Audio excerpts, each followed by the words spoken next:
In a village surrounded by verdant hills, a grand mansion stood out, overlooking the hamlet. It was the residence of the most feared woman in the region. Atalia was known not only for her wealth, but also for her relentless cruelty. She was the only daughter of a very prosperous couple. Upon the death of her parents, Atalia took over the management of their fortune, but became a bitter and very mean woman. She possessed everything that money could buy, but she had no love in her heart. She did not know the joy of a sincere smile or the warmth of a tender embrace. Instead, she surrounded herself with luxury, but internally, she was as empty as a bottomless barrel. Her servants lived in constant terror, fearing to make the slightest mistake that Another one. Can you send 6 so everyone in the gang can get one? Yeah, when we hit 300, send 6. And if you want to help us prank YouTube, hit the subscribe button right there. So they have to send us a 300 million subscriber play button. would trigger her wrath. Atalia resembled an evil queen from a fairy tale, but without the benevolent heart. Her heart was as cold as the ice that covered the highest mountains in a harsh winter. Atalia's employees were treated like pawns in her cruel game. She exploited them, making them work to exhaustion without any compassion. Some said that Madame Atalia did not even know their names. She simply called them by numbers as if they were worthless objects. Stories about Atalia spread daily in the village. Every new person who came to work in the mansion heard the frightening conversations of the villagers warning them of the danger they were about to face. But since there were not many resources in the village, people did not have many choices because they were all very poor. Those who dared to accept a job in Atalia's house soon regretted their decision. The village children had nightmares about the powerful Atalia, imagining her with eyes as red as embers and hands capable of turning people to stone with a single touch. Another one. Can you send 6 so everyone in the gang can get one? Yeah, when we hit 300, send 6. And if you want to help us prank YouTube, hit the subscribe button right there. So they have to send us a 300 million subscriber play button. In the village lived a young girl named Namila. She came from an extremely poor family where every day was a struggle to get enough food for everyone. Her parents worked day and night, but the money never seemed to be enough. Namila had 2 little brothers, and her mother was very sick, needing financial help. Despite all her father's efforts, money was lacking, so she decided to look for a job to help with family expenses. Namila walked through the village streets, asking who needed someone to clean, wash clothes, any work she would accept because she was strong and determined. That's when Atalia approached the young girl and said, "Are you Amia, the young girl looking for a job?" "Yes, ma'am," replied the girl, trembling. Atalia offered her a job at her home with the promise of good pay. Namila, not having many choices, accepted the offer immediately. On one hand, she was very happy to be able to help with family expenses, but on the other hand, she was anxious and worried about the frightening stories she had heard about Atalia. Yet, she went with the hope of a better future for her family. Arriving at Atalias Mansion, Namila was impressed by its grandeur and beauty. She had never seen anything so magnificent in her life. When Atalia appeared, Namila felt a shiver down her spine. Atalia looked like a fairy tale queen with her impeccably styled hair and piercing gaze. Atalia observed Namila with a cold smile on her lips because she knew Namila was in a vulnerable situation, desperate for a job and willing to do anything to help her family. "So, you really can handle working?" asked Atalia. "Yes, ma'am. I am here to do my job. Just tell me what to do," replied Namila. "Perfect, because I do not tolerate laziness in my house." Atalia then showed her a small room without light, full of mold, located at the back of the house. It was there that Namila would stay. She asked her to drop her things there and come back immediately to work. Namila's first days in the mansion were like a plunge into icy waters. She quickly realized that the work would be harder than she had imagined. The routine began before sunrise, with Namila being awakened by the cold. Namila had to get up quickly at the break of dawn and start working without even having a glass of water to wake up. The work in the house was endless.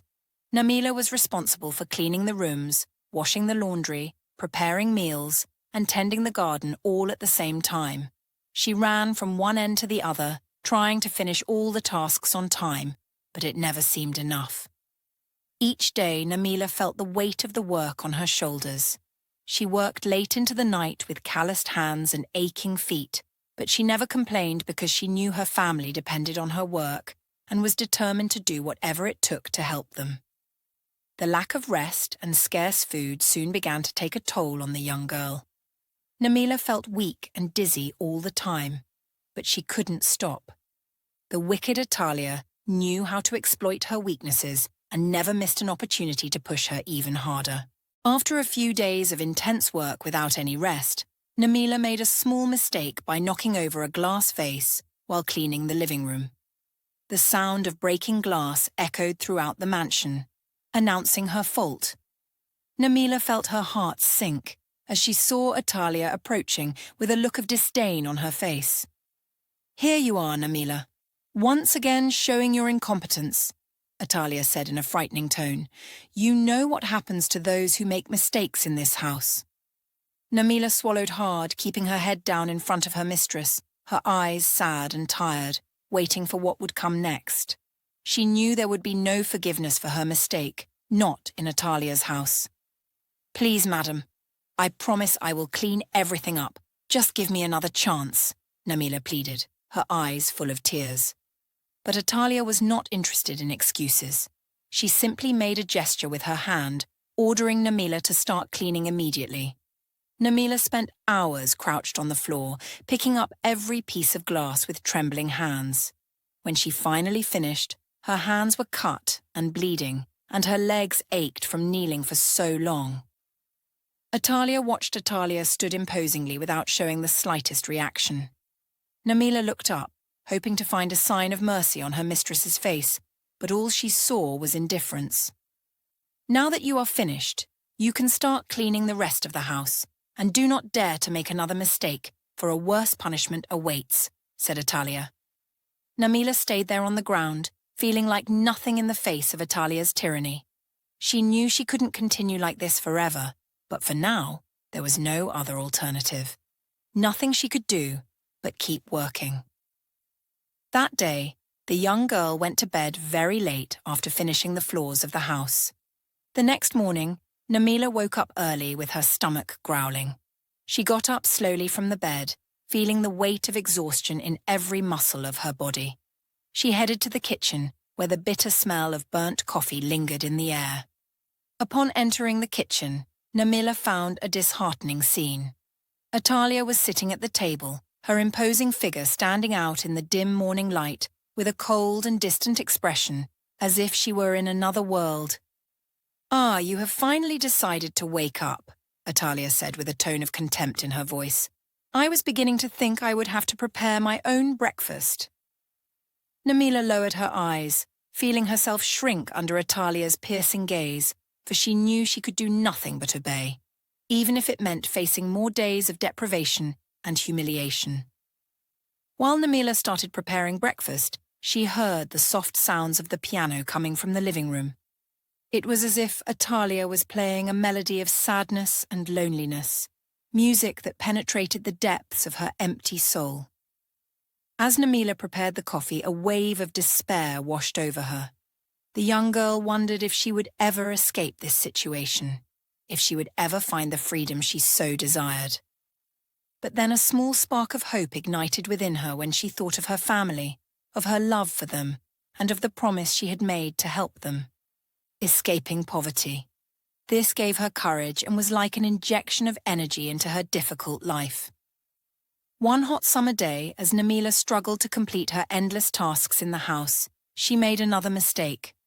While carrying a tray of tea to serve Atalia in the living room, her fingers slipped and the hot liquid spilled on Atalia's favourite rug. Atalia's enraged scream shook the house, making Namila shudder in fear. "How dare you ruin my rug?" yelled Atalia, her eyes sparkling with anger. Namila tried to apologise, her words coming out as a faint whisper, but Atalia did not want to hear any excuses. Instead, she snatched the tray from Namila's hands and pushed her out of the room.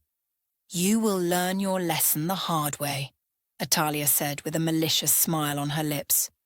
She shoved Namila outside and forced her to stand under the scorching sun without water or food, while Atalia watched coldly from the cool shade of the veranda.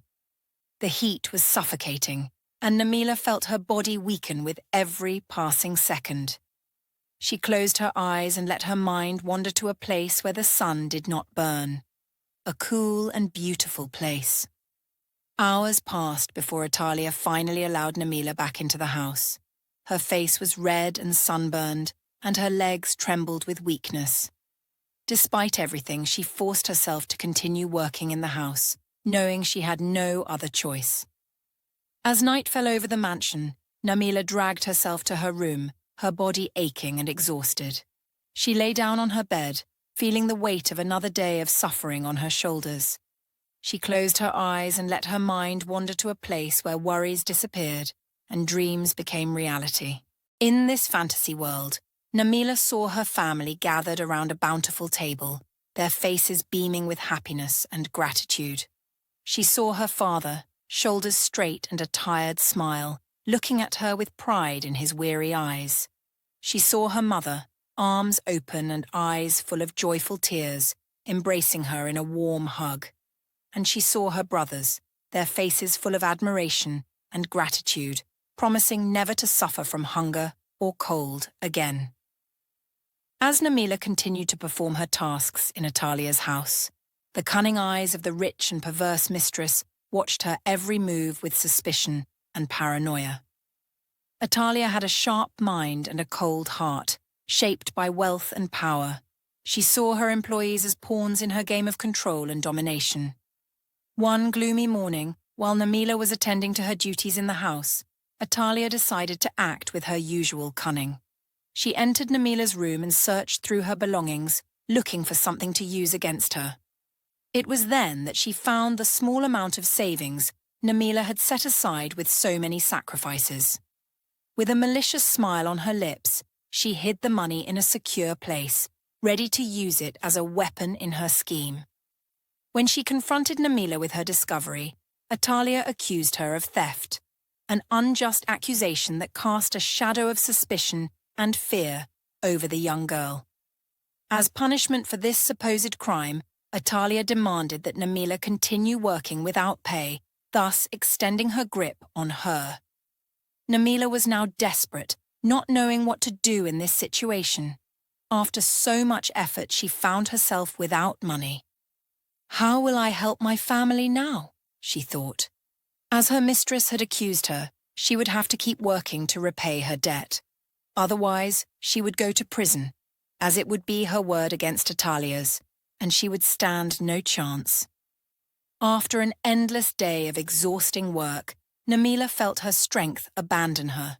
Her body was drained, her muscles aching, and her mind wrapped in relentless fatigue. She headed to her modest room in Atalias Mansion, desiring only a brief moment of rest and relief. However, as exhaustion overwhelmed her, an urgent thought crossed her tired mind. The pile of dirty dishes in the kitchen, left after an elaborate dinner prepared for Atalia and her guests. Forgetting this detail, Namila retreated to the comfort of her room, leaving behind the unfinished tasks. In the early hours of the following morning, Namila woke before the rest of the house, ready for another day of hard work. However, as she descended the stairs towards the kitchen, she was stopped dead in her tracks by a sight that made her tremble. The pile of dirty dishes left the previous night was now infested with disgusting cockroaches. Before Namila could react, a piercing scream tore through the morning air, shaking her to her core. It was Atalia's voice resonating through the corridors of the house with terrifying fury. Namila's name was pronounced with an intensity that made the walls tremble, a physical manifestation of the rich and ruthless woman's anger. Namila's heart pounded in her chest as she stood paralyzed by fear and guilt. She knew she would have to face the impending storm and suffer the consequences of her negligence. Atalia advanced towards the young girl, her eyes sparkling with malice. "This is your fault!" Atalia screamed, her voice thundering through the kitchen. "You are incompetent." But today, you will get what you deserve, and you will never forget me."